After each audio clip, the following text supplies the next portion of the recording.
வணக்கம். வடமாகாண கல்வி திணைக்களத்தின் LMDM அலகினால் இவ்வருடம் காப்போத்தா சாதாரண பரீட்சைக்கு தோற்றவுள்ள குடியேற்கல்வி மாணவர்களுக்கான கற்றல் செயற்பாட்டில் அலகு 4 சுற்றாட பிரச்சனைகளும் பேண்டகு அபிவிருத்தியும் எனும் பாடத்துல இன்றைக்கு நான் உங்களோட சுற்றாட பிரச்சனை என்ற பகுதியினூடாக சந்திக்கிறேன். சுற்றாடல் பிரச்சனைகள், அதாவது நாம் வாழும் புவியில தான் எல்லா உயிரினங்களும் வாழக்கூடியதாக இருக்குது. அதாவது புவிதான் எல்லா உயிரினங்களும் வாழக்கூடிய ஒரே ஒரு கிரகமாக இருக்குது. ஆனால் இன்றைய குடித்தொகையின் அந்த மிதமிஞ்சிய வளர்ச்சியாலையும் முக்கிய துறைகளின் வளர்ச்சியாலையும் சுற்றாடலுக்கு பல்வேறு விதமான பாதிப்புகள் ஏற்படுறதுக்கான வாய்ப்புகள் காணப்படுகிறது.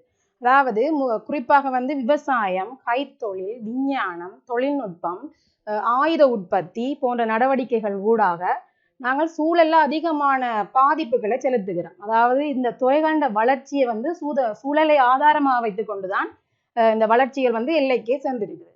ஆகவே இந்த புவிச்சூழலுக்கு நாங்கள் பல்வேறு விதமான பாதிப்புகளை ஏற்படுத்துகிறோம். அதாவது இயற்கையாக அமைந்த புவிச்சூழலின் அழிவுக்கு காரணமான அனைத்து மாசடை நிலைமைகளையும் நாங்கள் சுற்றாட பிரச்சனைகள் என்று சொல்லுவோம். இந்த சுற்றாட பிரச்சனைகள் இயற்கையான செயற்பாடுகளாலையும் அதே நேரம் மனித நடவடிக்கைகளாலையும் மனித செயற்பாடுகளாலையும் ஏற்படுகின்றன. இயற்கையான செயற்பாடுகள் என்று சொல்லி நாங்கள் பார்த்தோம்னால் சுனாமி, மண் சரிவு, புவி அதிர்வு, வெள்ளப்பெருக்கு, எரிமலை வெடிப்பு, காட்டுத்தீ, வறட்சி இப்படியான காரணங்கள் இயற்கை செயற்பாடுகளாக காணப்படுகிறது. அதாவது காலநிலையாலையும் புவியின் அமைப்பு, புவியியல் ரீதியான காரணங்களாலையும் ஏற்படுகின்ற நிகழ்வுகளாக இந்த இயற்கை செயற்பாடுகள் இருக்கின்றன. ஆனா இவற்றால் ஏற்படுகின்ற தாக்கத்தை பார்த்தா, சூழலுக்கு ஏற்படுகின்ற பாதிப்புகளை பார்த்தா குறுகிய கால பாதிப்புகளாகத்தான், குறுகிய கால தாக்கமாகத்தான் இருக்குது. ஏனென்று சொல்லி சொன்னால், உதாரணமா ஒரு சூறாவளி ஒன்று வருதுன்னு சொன்னால் ஒரு குறிப்பிட்ட சில மணி நேரத்துக்கு தான் அந்த தாக்கம் இருக்கும். அதால ஏற்படுகின்ற உயிர் உடைமை சேதங்கள் உயிரியல் அதே நேரம் பௌதிகவியல் காரணிகளால கட்டுப்படுத்தப்படுறதால குறுகிய காலத்துல எங்களால மீண்டெழக்கூடிய மாதிரி இருக்கும். ஆனால் மனித செயற்பாடுகள், அதாவது மனிதன் நடவடிக்கையால மேற்கொள்ளப்படுகின்ற செயற்பாடுகள், மனிதன் பூமியில சூழலை மாற்ற முனையும் போது ஏற்படுத்துகின்ற செயற்பாடுகள் மூலம் சூழலுக்கு பெரிய பாதிப்புகள் ஏற்படுறதுக்கான காரணம் காணப்படுது. அதாவது இப்ப மனித செயற்பாடு பார்க்கல, நாங்க விவசாய நடவடிக்கையில கிருமி நாசினிகளை அதே நேரம் ரசாயன வளமாக்கிகள் உரம் அதிகமாக பயன்படுத்துகின்ற போது அந்த கிருமி நாசினிகள் ரசாயன பதார்த்தங்கள் நிலத்தில நீரில எல்லாம் கலக்கிற போது மாசடைறதுக்கான சூழல் மாசடைறதுக்கான வாய்ப்பு இருக்கு. அதே மாதிரி கைத்தொழில் மூலம் வெளியேறுகின்ற கழிவுகள், கைத்தொழிற்சாலைகள் மூலம் வெளியேறுகின்ற புகைகள், உட்காத ரசாயன கழிவு பொருள், அதாவது உட்காத பொருட்கள், பிளாஸ்டிக் பொருட்கள் நிலத்துல வெளியேற்றுறது, நீர்ல கலக்க விடுறது, அதே நேரம் ரசாயன கழிவுகள், அணுசக்தி கழிவுகள், இதுகள் மூலமாகவும் சூழலுக்கான பாதிப்புகள், சூழல் மாசடைவதற்கான வாய்ப்புகள் காணப்படுது. அதே நேரம் முக்கியமான காரணமாக நாங்கள் காடழிப்பை சொல்லுவோம். மனிதன் தன்னுடைய தேவைகளை நிறைவேற்றுறதுக்காக பல்வேறு விதமான காரணங்களுக்காக குடியேற்றங்கள் அமைக்கிறது, மரப்பலக வியாபாரம், மற்றது வறுமையால மரங்கள், லாபம் ஈட்டக்கூடிய மரங்களை விற்பனை செய்யறதுக்கு போன்ற காரணங்களுக்காக பல்வேறு விதமான காரணங்களுக்காக காடழிப்புகளை மேற்கொள்றாங்க. அப்ப இப்படியான தாக்கங்களாலே மனிதன் நடவடிக்கைகள் மூலமாக சூழலுக்கு அதிகமான தாக்கங்கள், பாதிப்புகள் ஏற்படுது. அப்ப மனிதன் நடவடிக்கைகளால சூழலுக்கு அதிகமான தாக்கம் ஏற்படுவதற்கு அது நீண்ட கால பாதிப்புகளாக இருக்குது. நீண்ட கால பாதிப்புகள் நாங்க பார்த்தா இப்ப சுற்றாட பிரச்சனைகளால ஏற்படுகின்ற சமூக பாதிப்புகள், சமூகத்துக்கு ஏற்படுகின்ற பாதிப்பு இயற்கை அனர்த்தங்களாலும் இயற்கை செயற்பாடுகளாலும் இருக்கலாம், அதே நேரம் மனித செயற்பாடுகளாகவும் இருக்கலாம்.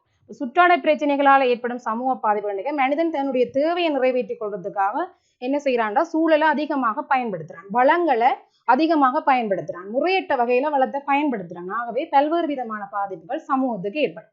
முதலாவது நோய்கள் மற்றும் சுகாதார பிரச்சனை. இப்ப இயற்கை அனர்த்தங்களாக இருக்கட்டும், அதே நேரம் மனித செயற்பாடுகளால விவசாய நடவடிக்கையில கிருமி நாசினியை பயன்படுத்துறது, காடழிக்கிறது, உட்காத கழிவுகளை ரசாயன கழிவுகள் நிலத்துல வெளியேற்றுறது போன்ற மனித நடவடிக்கைகளாக இருக்கட்டும், இவற்றின் செயற்பாட்டால நிலம், நீர், வளி, உயிர்கோளம் என்பன மாசுபடுத்தப்படுகின்றன. ஆகவே நோய்கள் மற்றும் சுகாதார பிரச்சனைகள் ஏற்படுறதுக்கான வாய்ப்புகள் காணப்படுது. அதே மாதிரி விபத்துக்களால ஏற்படும் உயிரிழப்புன்னா கூடுதலா நாங்கள் இந்த இயற்கை அனர்த்தங்கள், அமிலமழை பொழிகிறது அப்படியான செயற்பாடுகளை சொல்லுவோம். இதனால ஏற்படுகின்ற உயிர் சொத்துழப்புகள் சமூகத்துக்கு பெரிய பாதிப்பாக இருக்கு. அடுத்தது உணவு மற்றும் போசாக்கு பிரச்சனைகள். உதாரணமா மனித நடவடிக்கையில விவசாய நடவடிக்கையில நாங்கள் கிருமி நாசினிகளை அதிகமாக பயன்படுத்திக்குள்ள அதே ரசாயன வளமாக்கல் உரமை அதிகமாக பயன்படுத்திக்கல அவை வந்து என்ன செய்யும்னு சொல்லி சொன்னா அந்த நாங்கள் பயிரில் சேர்ந்து அதை நாங்கள் உட்கொள்ளைக்குள்ள எங்களுக்கு பல்வேறு விதமான நோய்கள் வர்றதுக்கான வாய்ப்புகள் காணப்படுது. ஆகவே உணவை பெற்றுக்கொள்றதுலையும் அதையெல்லாம் போசாக்கான உணவை பெற்றுக்கொள்றதுலையும் எங்களுக்கு பிரச்சனைகள் காணப்படுது. அதையெல்லாம் சமூக பொருளாதார சீரழிவுகள், அதாவது சமூக பொருளாதார பிரச்சனைகள் என்று பார்க்க நாங்கள் கழிவுகளை வெளியேற்றுகின்ற போது, கழிவுகளை திண்ம கழிவுகளை உட்காத கழிவுகளை வெளியேற்றுகின்ற போது அந்த கழிவை அகற்றுறதுக்கு பல செலவுகள் ஏற்படுது. அதே நேரம் இந்த சுற்றாடல் பிரச்சனைகளால மனிதன நடவடிக்கையால இயற்கை ஏற்படுகின்ற சுற்றாடல் பிரச்சனைகளால் ஏற்படுகின்ற செலவு, சுகாதார செலவும் அதிகமாக இருக்கிறதால ஒரு நாட்டில் அரசுக்கு சமூக பொருளாதார ரீதியான பிரச்சனைகள், பல்வேறு விதமான பிரச்சனைகள் ஏற்படுகின்றன. அடுத்தது நாங்கள் இந்த சூழல் பிரச்சனை என்று பார்க்கல இதுக்கு முக்கியமான காரணம் என்னென்று பார்க்கணும். அதாவது சூழல் பிரச்சனைக்கு பிரதானமான காரணம் என்னென்றால் வளங்கள் வந்து அபரிவிதமாக நுகரப்படுறது, அதாவது தேவைக்கு அதிகமாக வளங்களை நாங்கள் பயன்படுத்துறோம்.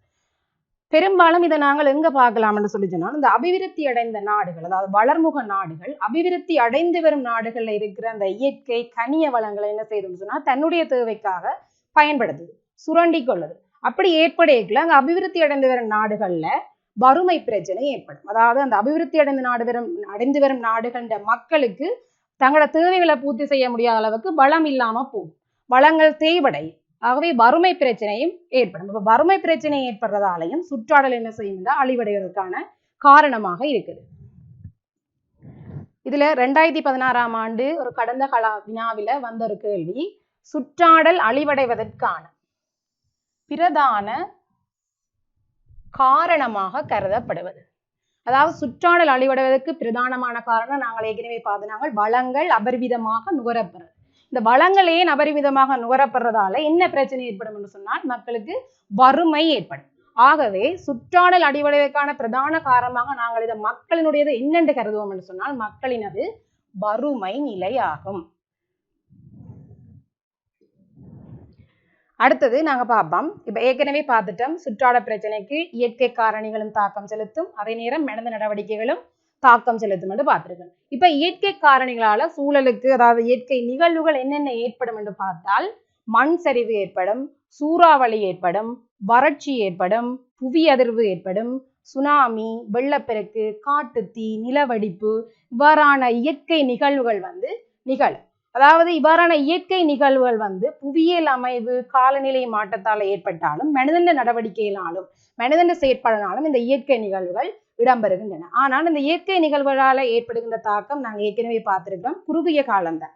அது எவ்வளவு நேரத்துக்கு இருக்குதோ அல்லது எவ்வளவு நாளுக்கு இருக்குதோ அந்த நாளோட அந்த இயற்கை நிகழ்வு முடிஞ்சிடும்.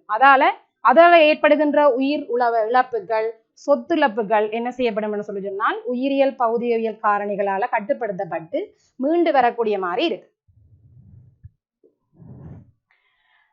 2017ஆம் ஆண்டுல கடந்த கால, அதாவது வினாக்கள் பாஸ் பேப்பர் 2017 ஒரு கேள்வி வந்திருக்குது.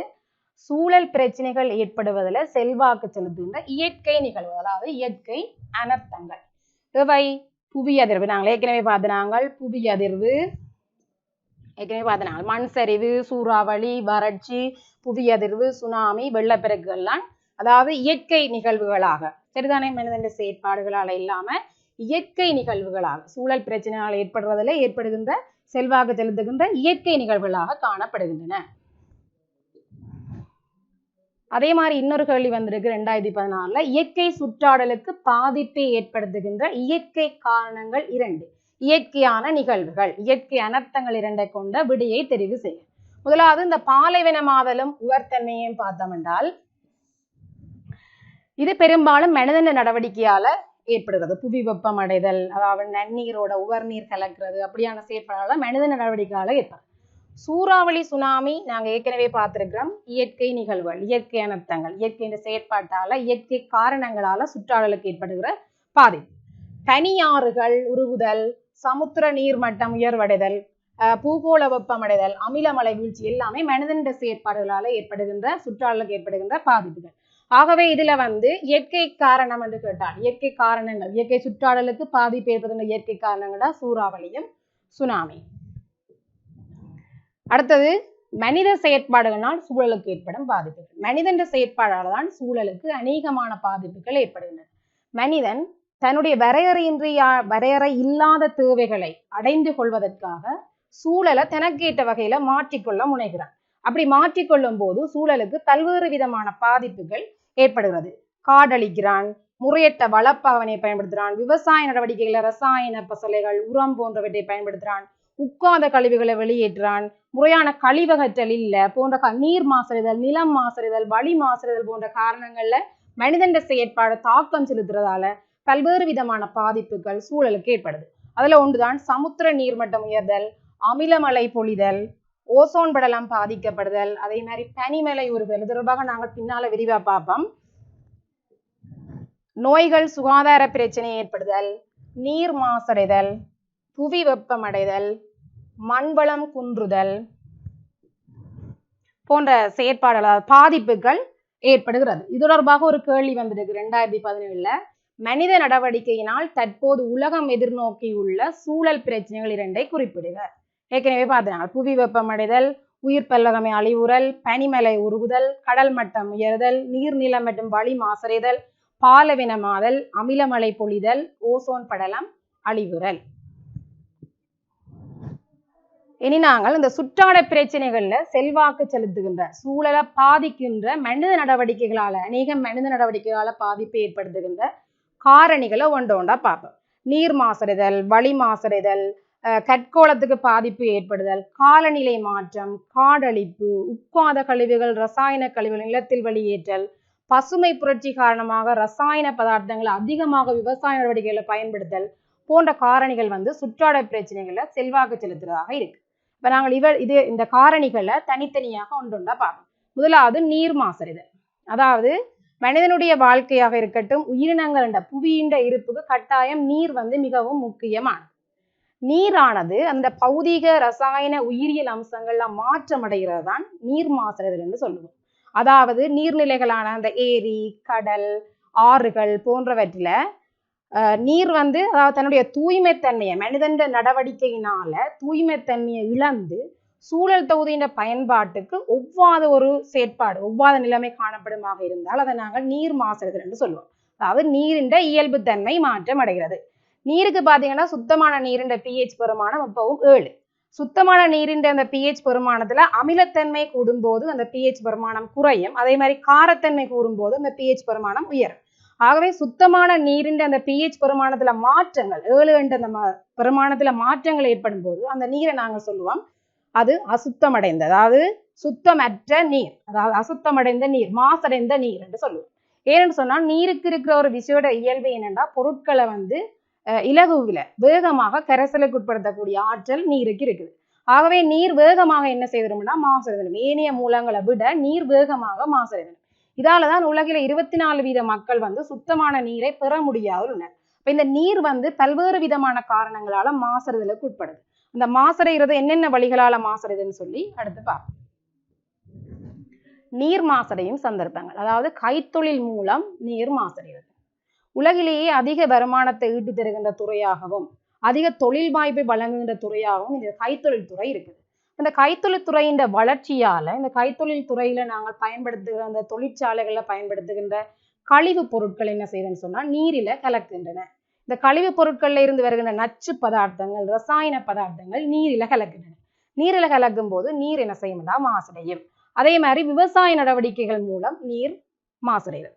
இப்ப விவசாய நடவடிக்கைகளை நாங்கள் பார்த்தோம் என்றால் அதிகமான விளைச்சலை பெறதுக்காக கிருமி நாசினிகளை, ரசாயன வளமாக்கிகள், உரமை அதிகமாக பயன்படுத்தும். அப்படி பயன்படுத்தும் போது அந்த ரசாயன உரங்கள், வளமாக்கிகள் பயன்படுத்தும் போது அந்த நிலத்தினூடாக வெள்ள காலங்கள்ல நீர் நீர்நிலைகள்ல சேரிக்குள்ள அந்த நீர் ரசாயன பதார்த்தங்களோட கலவையாக போய் நீர்நிலைகள்ல கலக்குது. அதே நேரம் இந்த ரசாயன பொருட்கள் பயன்படுத்தின அந்த போத்தல்கள், பீடைகொல்லி அந்த கொள்கலன்கள்ல நீர்நிலைகள்ல சேர்றது மூலமும் நீர் என்ன செய்யும்டா மாசடையும். இயற்கை காரணங்கள் மூலமும் நீர் மாசடைதலாம். எரிமலை வெடிப்பு, வெள்ளப்பெருக்கு, காட்டு தீ, இவற்றின் மூலமும் நீர் அந்த நீரின் அந்த பௌதிக இயல்பு மாற்றமடைகிறதுக்கான வாய்ப்பு காணப்படுது. மற்ற வீட்டு கழிவுகள் மற்றும் விலங்கு கழிவுகள் மூலம், அதாவது அண்மை காலத்துல பார்த்தோம்னா கூடுதலாக நகரமயமாக்கம் தான் இடம்பெறுது. அதாவது நகரத்தை மையப்படுத்தி மக்கள் இடம்பெயர்ந்து அங்க வசிக்கிற நிலைமை காணப்படுக நகர பகுதிகளில் கழிவுகளை கொட்டுறதுக்கு இடம் இல்லை. அப்ப கழிவுகள் எல்லாம் வீட்டு கழிவுகள் நகர பகுதியில் இருக்கிற வீட்டு கழிவுகள் எல்லாம் எங்க போகுதுன்னா நீர்நிலையில வீசப்படுது. அதே நேரம் இந்த வீடுகள் வந்து அருகருகே நகர பகுதிகளில் இருக்கிறதாலையும் அருகருகே மலசல கூடங்கள் காணப்படுறதாலையும் நிலத்தடி நீர் வந்து மாசுபடுது. அதே மாதிரி விலங்கு கழிவுகள் பார்க்கல நீர்நிலைகள்ல வந்து விலங்குகளை குளிப்பாட்டுறது. அதே நேரம் நீர்நிலைகளுக்கு பக்கத்துல விலங்கு கழிவுகள் இருக்க மழை காலங்கள்ல வெள்ளத்தோட அப்படியே நீர்நிலைகள்ல போய் அதை கலக்கின்றன. ஆகவே நீர் மாசடையுது. அடுத்த வாகன கழிவுகள். இங்க நாங்கள் வாகன கழிவுகள் என்று பார்க்க அந்த வாகனங்கள்ல இருந்து கசிகிற அந்த எண்ணெய் கசிவுகள் வந்து மழை காலங்கள்ல வெள்ளத்தோட போய் நீர்நிலையில கலக்கிறது. அதே நேரம் இந்த ஏரிகள் கடல்கள்ல அந்த கப்பல் பயணம் செய்கின்ற போது ஏற்படுகின்ற எண்ணெய் கசிவுகள் கூட நீரை மாசுபடுத்தும். அந்த எண்ணெய் கசிவுகள்ல இருந்து வர ரசாயன பதார்த்தங்கள் நச்சுத்தன்மையான பதார்த்தங்கள் நீரை மாசுபடுத்தும். மற்றது அமிலமழை பொழிகிறது. அதாவது மழையில அமிலத்தன்மை காணப்படுறதான் அமிலத்தன்மையோட அந்த மழை விழுகிறது தான் அமிலமழை என்று சொல்லுவோம். இந்த அமிலமழை பார்த்தால் என்னென்னு சொன்னால் அதாவது இந்த பச்சை வீட்டு வாயுக்கள் வெளியேற்றத்தால அவை வழியில் அதிகமாக கலக்கிறதால அங்க மழை பொழியக்குள்ள அந்த மழையோட அமிலத்தன்மை கலந்து அமிலமழை பொழியுது. அமிலமழை பொழிகிறதாலையும் நீர்நிலைகள் அவை விழுகிறதாலையும் நீர்நிலைகள் மாசுபடுறதுக்கான நீர் மாசுறதுக்கான வாய்ப்பு காணப்படுது. மற்றது உவர் நீர் வந்து நன்னீரோட கலக்கிறது. அதாவது கரையோரங்கள்ல பார்த்தால் இந்த உவர் நீர் கடல் நீர் வந்து நன்னீரோட தரைக்கல் நீரோட சேராம நிலத்தடி நீரோட சேராம முருங்கை கெட்பாறைகள் அதே கண்டல் தாவரங்கள் எல்லாம் வச்சிருப்பினோம். ஆனால் நாங்கள் அதை அழிக்கின்ற போது அது இல்லாம போகின்ற போது உவர் நீர் என்ன செய்யணும்னா நன்னீரோட கலக்கு. அதே நேரம் வறட்சி காலங்கள்ல இந்த கரையோரத்தை அண்டி இருக்கின்ற நிலத்தடி நீர் என்ன செய்யணும்னா வற்று கொஞ்சம் குறையும். அந்த நிலக்கீழ் மட்டம் வந்து குறையும். அப்படி குறையக்குள்ளையும் இந்த உவர் நீர் வந்து நன்னீரோட கலக்கிற வாய்ப்பு இருக்குது. ஆகவே உவர் நீர் நன்னீரோட கலந்தாலும் நீர் வந்து மாசடையும்.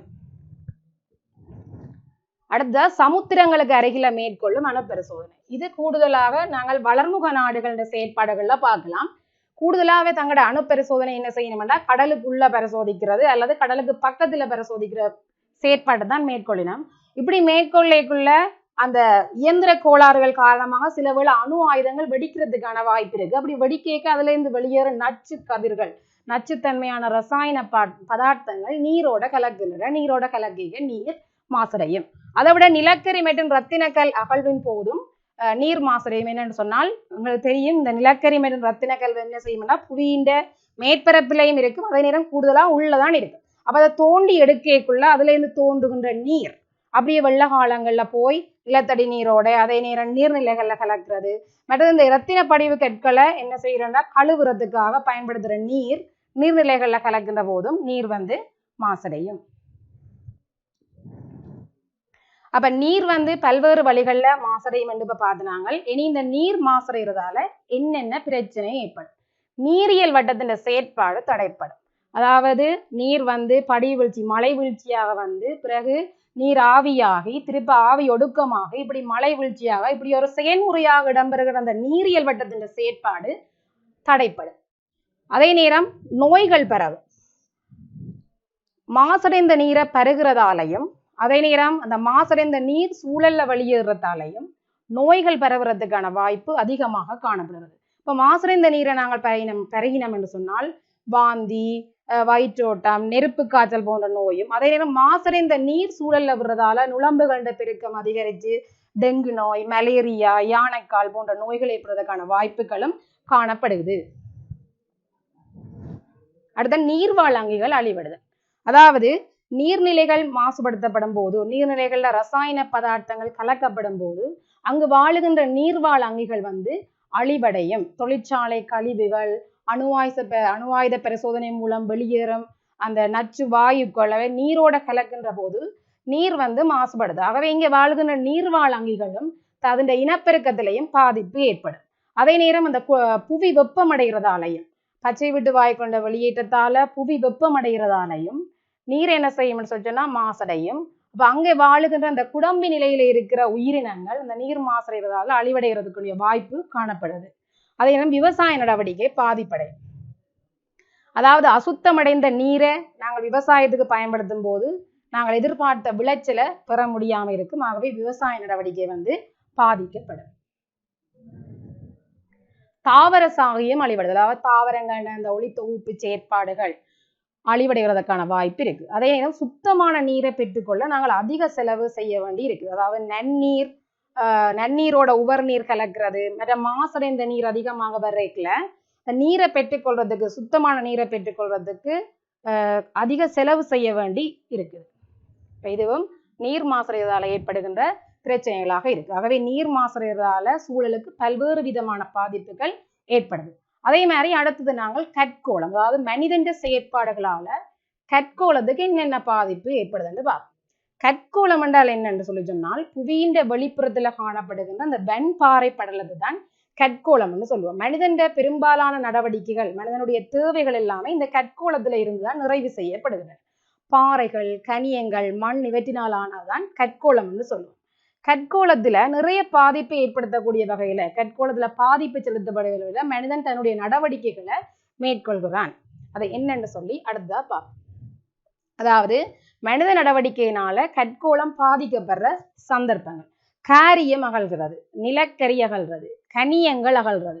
இப்படியான செயற்பாட்டுகளால கற்கோளத்துக்கு அதிகமான பாதிப்பு ஏற்படும். ஏனென்று சொன்னால், இந்த கனிய வளங்கள் எல்லாமே புவியின் மேற்பரப்புல இருக்கும் ஒரு சில கனிய வளங்கள் பெரும்பாலும் புவியின் உள்பகுதியில் தான் இருக்கும். அப்ப அது ஆழமாக நிலத்தை தோண்டி அந்த காரியம் அகழ்றது, நிலக்கரி, கனியங்களை அகழ்கின்ற போது கற்கோளத்தின் அந்த இயல்பு தன்மை, அதன் தன்மை இயல்பான தன்மை பாதிப்புக்கு உட்படும்.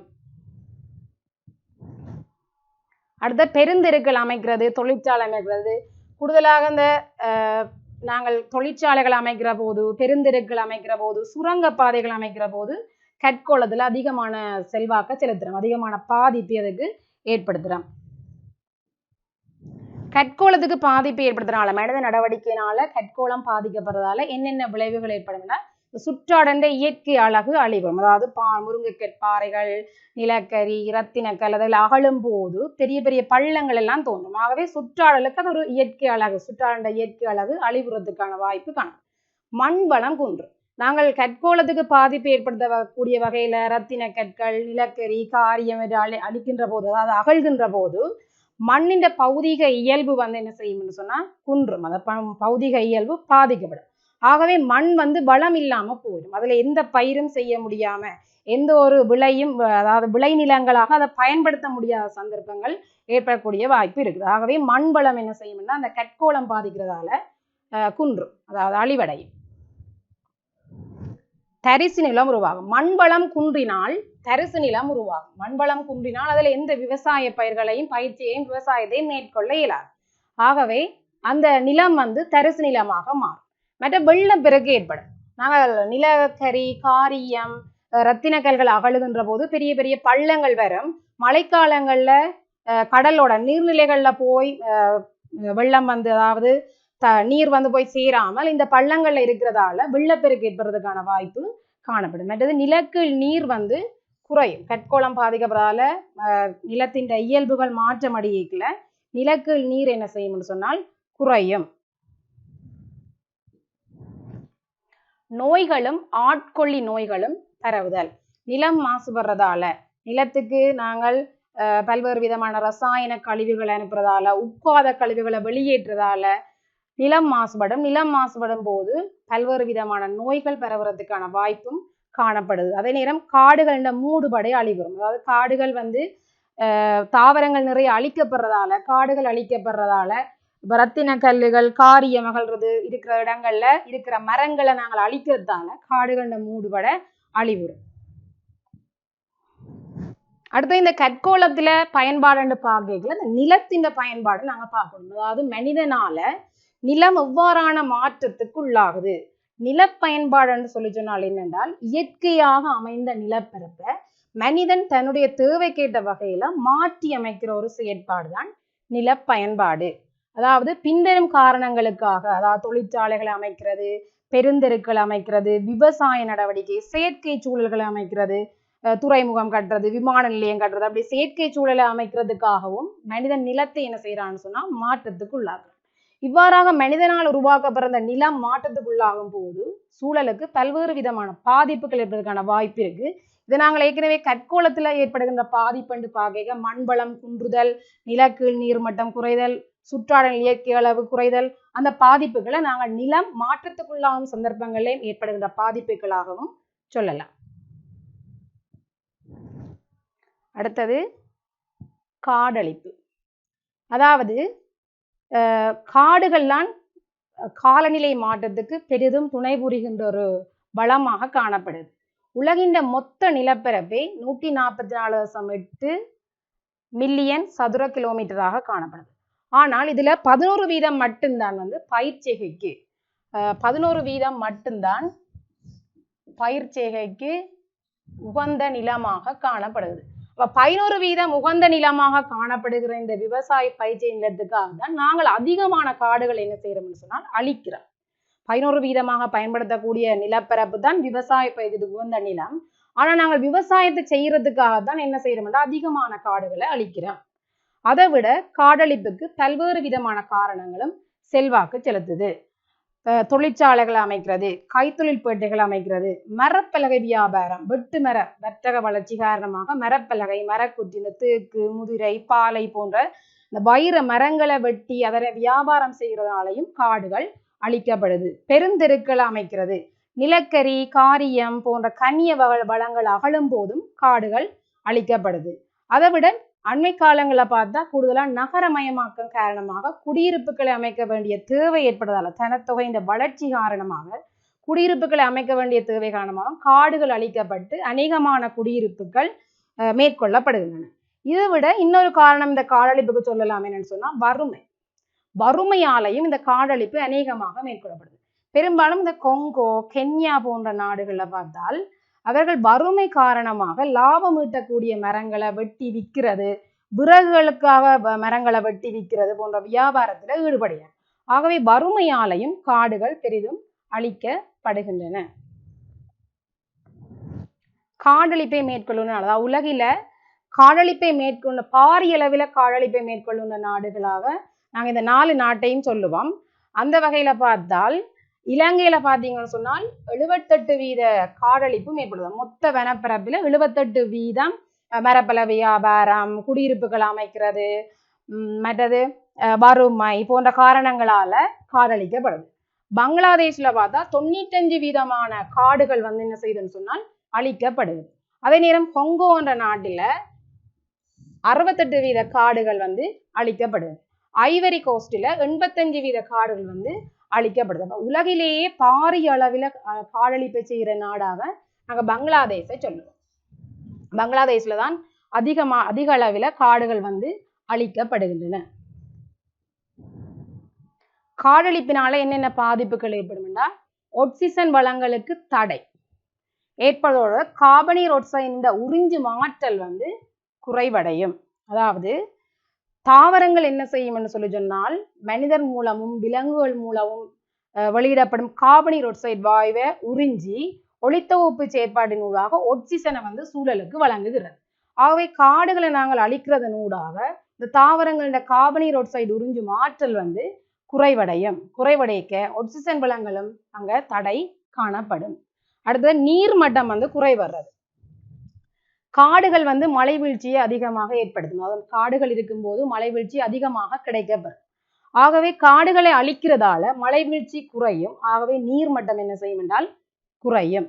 அதை விட புவி வெப்பமடைகிறதாலையும் தரைக்கீழ் நீர்மட்டம், நீர்நிலைகள் இருக்கிற சமுத்திரத்தில் இருக்கிற நீர்மட்டம் எல்லாம் குறைவடையும். மண்ணின் ஈரப்பதன் குறைவடைதல். அதாவது தாவரங்கள் நிலத்துக்கு ஒரு போர்வையாக இருக்குது. இப்ப மழை தாவரங்கள்ல விழுந்து கீழே நிலத்துல விழுந்தாலும் நீர் டக்கண்டு ஆவியாகிறத தாவரங்கள் தடுக்கும். ஆகவே மண்ணின் ஈரப்பதன் தொடர்ச்சியாக தாவரங்களால பேணப்பட்டு கொண்டு இருக்கு. அதே நேரம் வெள்ளப்பெருக்கும் நிலச்சரிவும் காடழிக்கிறதால ஏற்படுது. ஏன்னு சொன்னால் காடுகள், அதாவது இந்த நதிக்கரை ஓரங்கள்ல இருக்கிற தாவரங்கள், அதே நேரம் மலைகள்ல இருக்கிற தாவரங்கள், காடுகளை நாங்கள் அழிக்கிறதால வெள்ளப்பெருக்கும் நிலச்சரிவும் அதிகரிக்கிறதுக்கான வாய்ப்பு இருக்கு. இந்த காடுகள் மண்ணில என்ன செய்யணும்னா தங்களோட வேர்களுக்கு கூடாக இந்த மண்ணை பற்றி பிடிச்சு வச்சிருக்கும். அப்ப காடுகளை அழிக்கிறதனூடாக வெள்ளப்பெருக்கும் நிலச்சரிவு, மண் சரிவு ஏற்படுறதுக்கான வாய்ப்பு காணப்படுது. காடழிப்பை மேற்கொள்றதால மண்ணின் வளம் இல்லாம போகுது. காடுகள் மண்ணுக்கு நல்ல ஈரப்பதனை மண்ணின் நிலக்கீழ் நீரை அப்படியே தக்க வச்சிருக்கிறதால காடுகளை நாங்கள் அழிக்கிறதால மண் வளம் இல்லாம போகுது. அதுல விவசாய பயிற்சியை மேற்கொள்ள இயலாது, நிலத்தடி நீர் பாதிக்கப்படும் போன்ற பிரச்சனைகள் இந்த மண் வளம் இல்லாம போறதால ஏற்படும். அதை விட அடுத்த முக்கியமான பிரச்சனை என்னன்னு சொன்னா, இந்த காடழிக்கிறதால உயிரிகளின் வாழிடம் அற்று போகும். பெரும்பாலும் இந்த உயிரிகள் காடுகள்ல உயிரினங்கள், அதாவது மிருகங்கள் முதல் கொண்டு ஊர்வன வர இந்த காடுகளை தங்களை புகலிடமாக கொண்டு இருக்கின்றன. அப்படி இருக்கைக்குள்ள இந்த தாவரங்களை நாங்கள் அழிக்கிறதால அதுல நம்பி இருக்கிற, அதுல தங்கி இருக்கிற உயிரினங்கள் அழிவடைவதற்கான வாய்ப்பு இருக்குது. இதாலதான் கணக்க உயிரினங்கள் இப்ப என்னன்னு சொன்னா காடுகள் அழிக்கப்படுறதால குடியிருப்புகளை நோக்கி வருது. இலங்கையில கூட அந்த மனித யானை மோதல் தொடர்பாக பேசப்படுறது கூட இதனாலதான். காடுகளை நாங்கள் அதிகமாக அழித்தால் உயிரிகள் தங்களோட வாழ்விடம் இல்லாம போய் குடியிருப்புகளை நோக்கி வரதுக்கான வாய்ப்பு காணப்படுது. அடுத்ததாக சுற்றாடலின் அழகு குறைவடையும்.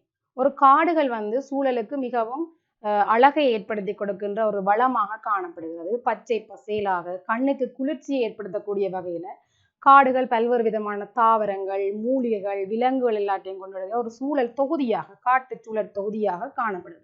காடுகளை நாங்கள் அழிக்கிறதனூடாக சுற்றாடலின் இயற்கை அழகு என்ன செய்யும் சொன்னால் குறைவடையும். மற்றது காடழிக்கிறதால மண்ணரிப்பு அதிகரிக்கும். அதாவது மலைப்பிரதேசங்கள்ல காடுகளை நாங்கள் அழிக்கிறதனூடாக மண்ணரிப்பு இலகுவாக இடம்பெறதுக்கான வாய்ப்புகள் காணப்படுகிறது. உயிர் பல்வகமை காடழிக்கிறதால அழிவரும். அதாவது காடுகள்ல பல உயிரிகள் தங்களுடைய வாழ்விடமாக புகலிடமாக கொண்டு செயற்படுறதால அந்த காடுகளை நாங்கள் அழிக்கிறதால அவை தாங்கள் எங்க போவதென்று தெரியாம அழிவுறதுக்கு வாய்ப்புகள் காணப்படுது. ஆகவே அந்த உயிர் பல்வகமை என்பது அழிவடை. நிறைய நீர்வட்டத்தின் செயற்பாட்டுக்கும் தடங்கள் ஏற்படும். ஏன்னு சொன்னால் தாவரங்கள் அதிகமான மழை வீழ்ச்சியை ஏற்படுத்தக்கூடிய வாய்ப்பு காணப்படுகிறது. ஆகவே காடுகளை நாங்கள் அழிக்கிறதால நீர்வட்டத்தின் செயற்பாடு மழை வீழ்ச்சியாக ஆகி அது நீர் ஆவியாகி திருப்பி ஆவி ஒடுக்கமாகி அப்படியான அந்த நீரியல் வட்டத்தின் செயற்பாடு என்ன செய்யும் சொன்னால் பாதிக்கப்படும். காடழிப்பால புவி வெப்பமடைகிற பிரச்சனையும் காணப்படுது. ஏன்னு சொல்லி சொன்னால் இந்த பச்சை வீட்டு வாயுக்கள் இந்த வெளியேற்றம் அதிகரிக்கிறதுல மிகவும் முக்கியமானது இந்த கார்பன் ஆக்சைடு வாயு. காடுகள், அதாவது தாவரங்கள் என்ன செய்யும் சொல்லி சொன்னால் மனிதனாலையும் விலங்குகளாலையும் வெளியேறுகின்ற பல்வேறு விதமான வழிகளால வெளியேறுகின்ற கார்பன் ஆக்சைடு வாயுவை உறிஞ்சி கொண்டு ஆக்சிஜனை வெளியிடுது. ஆகவே நாங்கள் தாவரங்களை அழிக்கிறதனூடாக இந்த கார்பன் ஆக்சைடு வாயு உறிஞ்சி கொள்ளப்படாம அதிகமாக சூழல்ல வெளியேற்றப்படும். சூழல்ல அதிகமாக வெளியேற்றப்படுறதால புவி என்ன செய்யும் சொன்னால் வெப்பம் அடையும். அடுத்தது நிலக்கீழ் நீரின் அளவு காடழிக்கிறதால குறையும். ஏன்னு சொல்லி சொன்னால் இந்த காடுகள் நீர் ஈஸியாக ஆவியாகிறத தவிர்த்து நீரை அப்படியே பேணிக்கொண்டு நிலக்கீழ் நீரை மண்ணின் ஈரப்பதனை அப்படியே வச்சு கொண்டிருக்கிற தாவரங்கள். ஆகவே தாவரங்களை காடுகளை நாங்கள் அழிக்கிறதால நிலக்கீழ் நீரின் அளவு என்ன செய்யும் சொன்னால் குறையும்.